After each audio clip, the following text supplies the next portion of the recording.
បាទសួស្តីបងប្អូននេះគឺជាឈុតយកទៅរៀនចិញ្ចឹមបងប្អូនបាទនេះគឺយើងមានដួង2ឈុតបាទតែបងប្អូនយើងគាត់យកទៅចិញ្ចឹមបាទលក្ខណៈគ្រួសារតូចតាចខ្នាតតូចសម្រាប់ហូបប្រចាំថ្ងៃជួបជុំគ្នាម្ដងមួយយាមដែលមានម្ហូបប្លែកៗគឺយើងមានដួងបាទដែលជាអាហារសុខភាព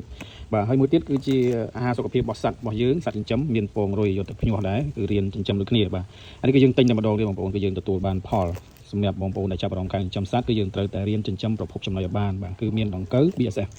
គឺបងប្អូនគាត់ចិញ្ចឹមទាំងពីរយ៉ាងតែម្ដងបាទហ្នឹងហើយល្អមែនទេបងប្អូនពេលយើងរៀនហើយយើងចាំរៀនចាំមកពីរយ៉ាងឲ្យបានសិនបាទតែយើងចាប់អារម្មណ៍ធ្វើកសិកម្មបន្ទាប់ពីយើង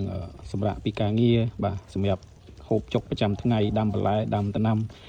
ចិញ្ចឹមសត្វអូមើលទៅស្អាតល្អបាទបងប្អូនមើលទៅរស់រាយរីករាយនៅពេលដែលយើងនៅផ្ទះយើងនឹងមានសត្វចិញ្ចឹមមានចំណីមានបន្លែមានផ្លែឈើដែលយើងទៅហូបប្រចាំថ្ងៃហ្នឹងគឺជីវិតមានសេចក្តីសុខបងប្អូនយើងអ្វីដែលយើងរកសេចក្តីសុខឲ្យខ្លួនឯងបានហ្នឹងគឺយើងមានរបស់របរហូបចុកមានបន្លែផ្លែឈើមានដំណាំមានសត្វចិញ្ចឹមមានដួងមានដង្កូវបាទមានត្រីមានកែបបាទចិញ្ចឹមសំខាន់គឺយើងចិញ្ចឹមប្រភពចំណីឲ្យបានគឺជីវិតយើងនឹងរកសេចក្តីសុខឃើញបងប្អូនបាទសូមអរគុណ